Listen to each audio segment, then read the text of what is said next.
Natasha and thank you so much for joining me today. Well, today's card making video is a very gorgeous but simple design, and I'm going to show you 3 different ways of doing it so that hopefully you have access to at least one of them in your stash. Now, to start off, we are cracking straight into this, and I was so disappointed to learn that I have completely run out of my low tack tape, of my mint tape. I was so sad. I thought I had one more spare, but I have none. So I am going to use this Sizzix one here. Now, I will say that this Sizzix one has one advantage over the mint tape in that it has all of the lines and measurements printed on it, and it is the perfect amount of see-through. So this does mean that I can get an exact border on every side, and it's going to be exactly even, because if I just put it, I think it has 5 lines up, and I think I put it 3 lines on each side, so I know that every single border is identical. Now that is one thing that I do love about it, and that's why I have the tape, so I may as well use it. Now, I'm going to start off with some tumbled glass Distress Oxide ink, and do as I say, not as I do. When it comes to your colouring method here, I'm using a finger dauber, and this is purely because I didn't feel like getting out any blending brushes or anything, and these were so handy to me. But honestly, considering that I'm doing the entire background, I think probably choosing a bigger tool would have been better. However, the blend does not need to be perfect. You can see that it's not perfect. It's not bad. I think it's pretty good considering I did it with a finger dauber, but it's not perfect, and I'm okay with that. More than okay with that. Now, this part here, this is a stencil from Avery, Elle, and it is called Focal Point. Now, you absolutely can make this. You can die cut this out, even if you die cut it out of some acetate or some plastic so that you are able to see through where you were lining up to have your highlighted feature. But I did see the stencil, and for me, I think it's worth it. I love that it's got the 4 different shapes in one. It does mean I'm going to need to do some masking here. So I do have the 4-inch mint tape, which is what I'm using here. That's why I'm ripping it up into all these little pieces. I do have a little bit of that roll left, so I'm using that in the meantime. But for creating the borders, the Sizzix tape is perfect for me too.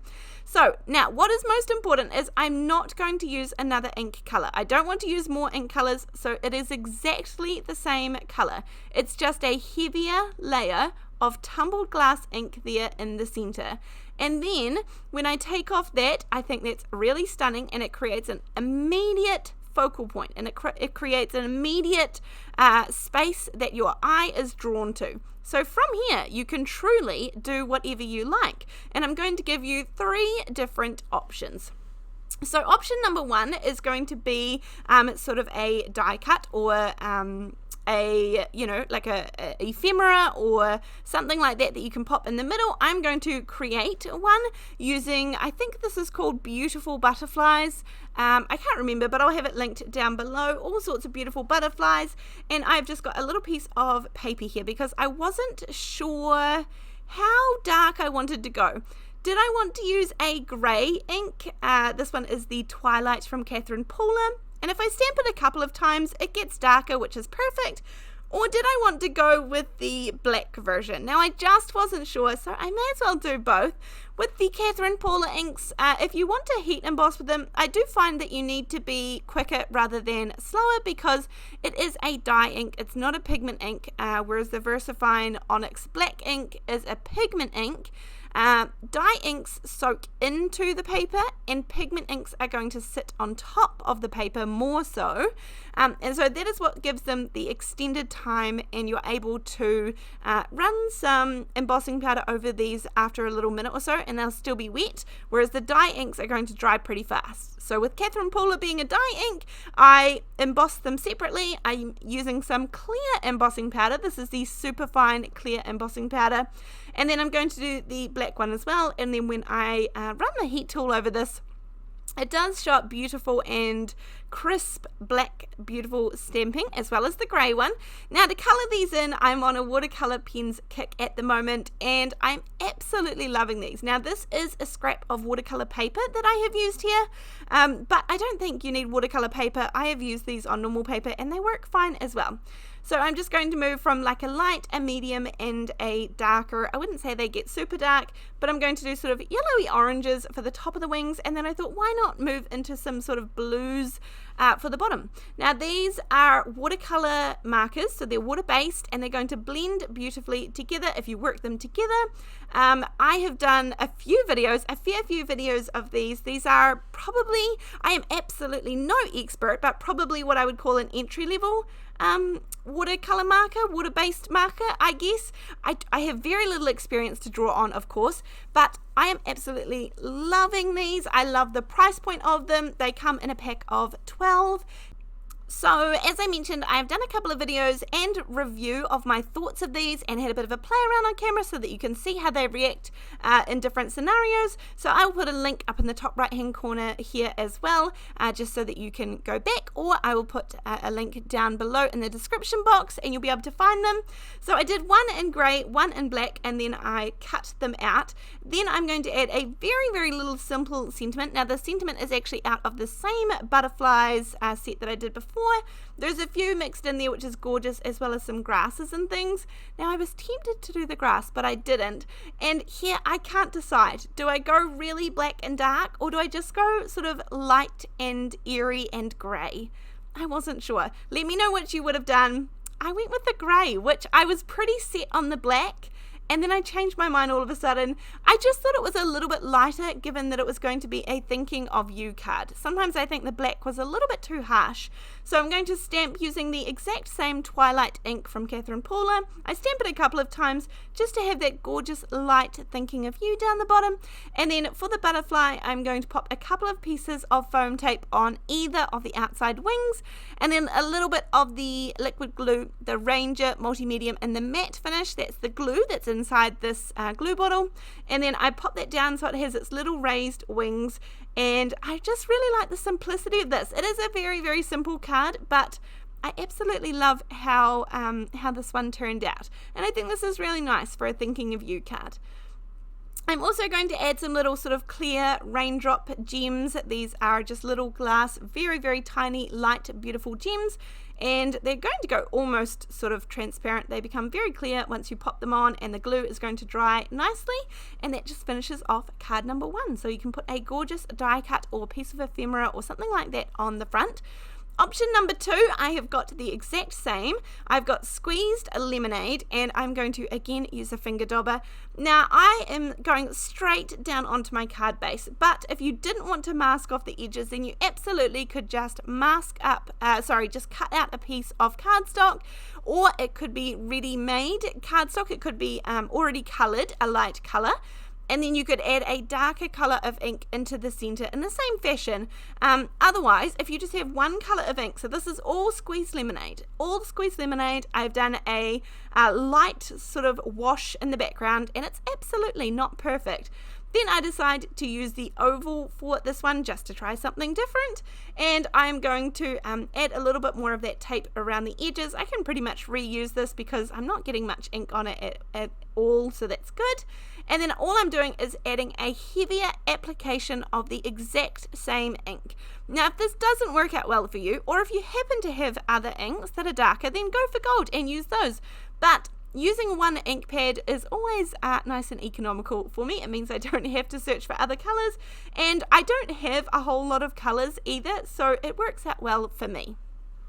Now, instead of using a die cut for this one, we are going to use a stencil. You can use absolutely any stencil, and it does not have to be a layering stencil at all. This is the Altenew Folk Flowers Builder Stencil, and so this one does have layers to it, but absolutely, by all means, any stencil is going to go beautifully over this. I have kept the first stencil in place so that we are purely going to have our stenciled image only in the highlighted oval, and that's what I want. Now if you don't have the stencil, I think I mentioned earlier that you could cut it out of some cardstock, you could die cut it out of some masking paper and use masking paper over top of this, or you could just do a freehand scissor shape in the middle. It doesn't have to be die cut at all. There is always more options. But for this one, this is just a handy stencil for me to have, and I've got some more ideas using it coming up as well. when I am looking at purchasing items, I want to know that I have probably more than just a few ideas. I want to make sure I have a good number that I think I can draw on and that I can use the item for. So I was really excited when I did come across that stencil, and I thought, okay, I've got a plan here. So this one is spiced marmalade. I'm just adding the last couple of layers. I pretty much took inspiration from the colors that they used in their little example on the packaging. So there is 3 stencils in this Folk Flowers stencil pack, and I have just lined them all up. They actually make a whole 6x6 image, of course, but all I wanted was the little oval in the center. And then once I take everything away, I think this looks gorgeous. It's a really fun option for the center there. I feel like one of my most favorite things is sort of the reveal in card making. So like when you take away the stencil and you get to see the gorgeous results, when you take away the masking, when you take away those edge pieces there, and it all sort of comes together. So I really love that part. Now from here, I was looking at the packaging. Altenew, I think in most of their packaging, they have some examples, or if it's like a layering something, then they have the how-to, the bits that you should line up, all those kinds of things. And so when I was looking inside the packaging there, I saw that they also have these little lines and things on some of the leaves, so you can see here. And I was like, oh, okay, I will pop those in. That looks really lovely. But what I later realized is that actually I believe there is a coordinating stamp set perhaps that goes with these that does those, but that's okay. I just used a fine point black pen and it worked out pretty well, so I just added in my own little bits, and I think this adds a little bit of gorgeous finishing touch to it. You could also add some enamel dots, you could add some glitter, you could add some Nuvo drops, you could add some Wink of Stella or some Stardust pens, all those lovely things I think you could add as well. Now down the bottom I just used the Happy Birthday. That's from the Gina K Big Birthday stamp set, which I've used in every video and I'm thoroughly enjoying. But once I've done all my little black pen details there, I was pretty happy with how this looked, and that is option number 2. So you can use stencils on top of stencils as well. And then from here you will be able to laugh with me, because many of you know that I am a mum, and I have my gorgeous children absolutely love crafting. They absolutely love card making, they love paints, they love cutting, they love gluing, they love stickers, they love stencils, they love ink, all the good things, which is really lovely. And I do get some time that I'm able to do crafting. Often it's at night time, past their bedtimes. Once they're asleep, I'm able to do some of the editing and some of the voiceovers and some of the crafting. And other times when I choose to do it in the daytime, I have little helpers that come and help me. Now, when my children were super little, I have videos right back from you know, when my children were babies 5 years ago, and they're sitting on my knee, and it's one thing to be able to reach over a baby, but as your gorgeous children get older and they come and sit on my knee, it is getting trickier to reach around them and to be able to still see what I'm doing, as well as having their gorgeous little hands, often doing a project in my little workspace. So I do have a very small little workspace. In fact, I have no idea, but it's about 12 inches by I think 18 inches is the size of my work desk. So it's very small. Almost all of it here appears on camera. What you see on camera, I don't have space off to the left and right and all of that I'm able to pop things. And then when 2 of us are working here, it gets tricky. So I will tell you from here on that this video gets a little bit tricky.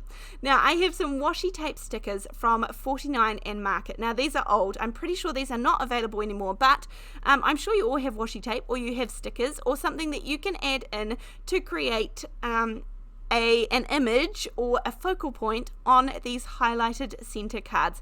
Now I absolutely love this washi tape, and I am really excited to find lots of different ways to use it. I actually have several videos on how I go about using this. I made lots of batch made cards with these as well. So my son is here with me, and he wants to create his own little patch there on the yellow piece, so that has nothing to do with the project I am doing. I will say that I get the absolute most sweet and gorgeous comments about my children and their gorgeous little hands in these videos. So I appreciate your patience. I appreciate your comments. It truly makes my heart sing when I read them. And this was just, I was laughing. This was tricky to craft over top of him. So this one didn't go to plan at all, and that's okay as well. But I'm going to include it in the video because the theory is there that you can use gorgeous stickers or washi tape stickers or washi tape full stop to create an image in the center of your highlighted portion. So you will also laugh in a minute because you'll see that actually things go a little bit more wrong for me. And my son was really keen, had sort of a picture in his mind about what he needed, and he was keen for me to shift over and shift off the seat altogether, but I just wanted to get this little bit of filming done. So anyhow, I'm going to lift up a little bit of those washi stickers and sort of pop some of the vines underneath. You can create a really gorgeous mixed media look. They have some postal stamps, they have some numbers, they have birds, they have sort of notepad stickers, all in this one little roll. They are really, really fun images to work with. But in the end, I just ended up going very simple, and I can come back to this one. Then he is going to help me do the big reveal, which his little voice, I almost wish I left it in, and he was like, wow, wow. And so that is so sweet. He was helping me out. But at about this point, I realized once I had taken off all the masks that actually my card was upside down and backwards. And so that's okay. I was able to actually get the stickers off and put them on the right way and come back to it. They came off pretty good, and I don't think anybody's going to notice. I did come back and add a few more little bits and pieces to this one afterwards off filming, but you can just imagine that it worked out okay. It worked out just fine.